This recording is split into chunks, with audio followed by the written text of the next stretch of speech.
Everyone, मैं किरण Singh education channel पे आपका स्वागत करती हूँ। दोस्तों, आज मैं बताने जा रही हूँ मोहनजोदाड़ो के द ग्रेट बाथ के बारे में कि ये क्यों फेमस है और इसकी क्या खासियत है, क्या क्वालिटीज़ हैं जो आज के स्विमिंग पूल को भी मात देती हैं। तो चलिए शुरू करते हैं हमारा आज का टॉपिक, मोहनजोदाड़ो का द ग्रेट बाथ। बच्चों, ये आप सीन देख रहे होंगे, शायद बहुत लोगों को ये सीन देख करके कुछ याद आया होगा। जी हाँ, जिन लोगों ने मूवी देखी है वो समझ गए होंगे कि ये मोहनजोदाड़ो मूवी का सीन है जिसमें ऋतिक रोशन ने काम किया है ना। तो ये उस मूवी का वो सीन है जिसमें इस पुल का यूज किया जा रहा है। इस मूवी को देखने के बाद काफ़ी हद तक हमें मोहनजोदाड़ो के बारे में जानकारी हासिल हो सकती है। तो जिन लोगों ने मूवी नहीं देखी है वो प्लीज़ इस मूवी को एक बार ज़रूर देखें, ठीक है। तो ये देखिए पुल है, इसमें जो हीरोइन है वो एंटर कर रही है और इसके अभी इसमें दिख नहीं रहा है, इसके हाथ में सिंधु माता की मूर्ति है, ठीक है। वो लोग उस जमाने में क्या था कि वो लोग सिंधु घाटी में रहते थे, तो उस धरती को जो रहते थे उनको ही, उस एरिया को ही वो देवी के रूप में पूजते थे, उन्हें ही वो माता कहते थे, सिंधु माता या सिंधु देवी, उनकी पूजा करते थे। तो उन्हीं की मूर्ति लेकर के ये जो हीरोइन है वो पूल में एंटर कर रही है, ठीक है। अब हम चलते हैं ग्रेट बाथ के बारे में जानते हैं आगे। ये तो मूवी का सीन हो गया। मूवी में जो बाथ या पुल दिखाया गया है द ग्रेट बाथ, ये है हमारा ओरिजिनल ग्रेट बाथ जिसके खंडहर ये अभी भी बचे हुए हैं। सोचिए बच्चों कि ये इतना मजबूत ईंटों से बनाया गया है कि हजारों वर्षों बाद भी ये अभी तक बचा हुआ है। ये देखिए, इसमें दोनों साइड से सीढ़ियां बनी हुई हैं, है ना। दोनों साइड से सीढ़ियां बनी उतरने के लिए, चढ़ने के लिए। आज भी क्या होता है, आज के जो स्विमिंग पूल होते हैं उसमें भी सीढ़ियां बनी होती है ना, उतरने के लिए, चढ़ने के लिए।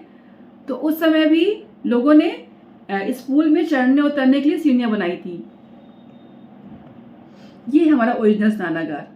अब इसका जो मॉडल है ये मैं आपको बताती हूँ।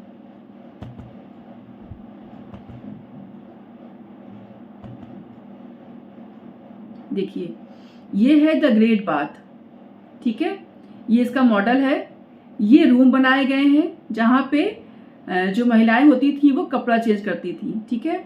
और ये कुआं है, ये आपको दिख रहा होगा कुआं, ये कुआं है। यहाँ से पानी जो है निकाल कर इस पूल में भरा जाता था। जैसे आज के समय में क्या है कि भाई मोटे मोटे टैप हैं जिसको हमने खोला, ओपन किया और पानी जो है स्विमिंग पूल में भरने लगा। पर उस समय तो टैप थे नहीं, ऐसी कोई टेक्नोलॉजी नहीं थी। लेकिन कोई भी टेक्नोलॉजी ना होने के बावजूद कैसे उस जमाने के लोगों ने ये पुल तैयार किया होगा, ये तो आश्चर्य मानने वाली बात है।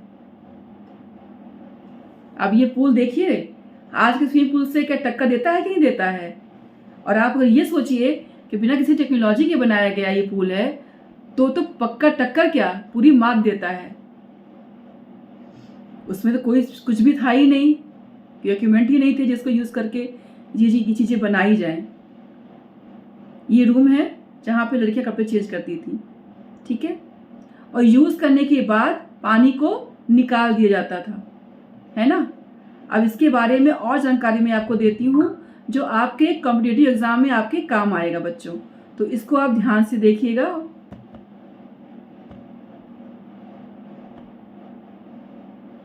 ये देखिए, इस तालाब को बनाने में ईंट और प्लास्टर का इस्तेमाल किया गया था।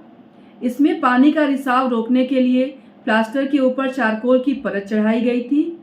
यह स्नानागार 11.88 मीटर लंबा, 7.1 मीटर चौड़ा एवं 2.43 मीटर गहरा है। ये इस चीज़ को आप अच्छे से नोट कर लीजिएगा बच्चों, ये आपके एग्ज़ाम में काम आ सकता है, ये क्वेश्चन पूछा जाता है ग्रेड पाथ के बारे में, ठीक है। इसका प्रयोग त्योहारों और उत्सवों में किया जाता था। कोई भी फेस्टिवल होता था, त्यौहार होता था, या कोई भी चीज़ का सेलिब्रेशन करते थे, लोग मनाते थे, तो उसमें जो है इस पूल का यूज़ किया जाता था। ऐसा नहीं कि जैसे आज के स्विमिंग पूल हैं जो डेली यूज़ करते हैं लोग, तो उस समय ये इस पूल को डेली यूज़ नहीं करते थे। इस पूल का सिर्फ जो है इस पूल का जो यूज़ है वो सिर्फ कुछ ही इम्पोर्टेंट चीज़ों के लिए किया जाता था। कोई फेस्टिवल हो या फिर कोई सेलिब्रेशन हुआ। सेलिब्रेशन में जैसे उस समय के लोग जो है वो अनाज को ही धन मानते थे, तो जब फसल उनकी काटी जाती थी तो फसल की कटाई के बाद अनाज प्राप्त होता था। तो अनाज जब प्राप्त होता था इन्हें फसल कटाई के बाद, तो इसको वो सेलिब्रेट करते थे, खुशियाँ मनाते थे। आज भी मनाते हैं। आज भी बच्चों विलेजेस में जो किसान लोग हैं वो लोग फसल कटाई के बाद उसको सेलिब्रेट करते हैं, ठीक है। तो उस जमाने में भी ये होता था।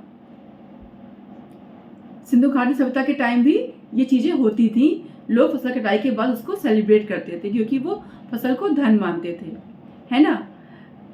तो उस समय उत्सव में ये जो पुल है इसका यूज़ होता था, और कोई फेस्टिवल होता था तो इस पुल का प्रयोग किया जाता था। डेली इसका प्रयोग नहीं होता था। प्रयोग होने के बाद इसका पानी निकाल दिया जाता था। फिर जब यूज़ करने का टाइम आता था तो जैसे दिखाया मैंने कि कुएं से पानी भरकर पूल में भर दिया जाता था, ठीक है। बस बदलने के लिए कमरे बनाए गए थे, बताया मैंने। पानी प्रयोग के बाद निकाल दिया जाता था। तो ये है आपका ग्रेड पाथ। कितना मीटर लंबा है, कितना मीटर चौड़ा है, कितना मीटर गहरा है, ये आपके काम की चीज़ है। और कब कब इस पुल का प्रयोग होता था ये भी आप इस वीडियो में जान गए हैं।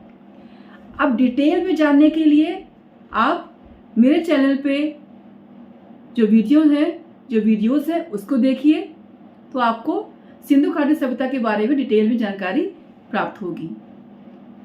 तो मेरे चैनल को सब्सक्राइब करिए, लाइक करिए, शेयर करिए। धन्यवाद।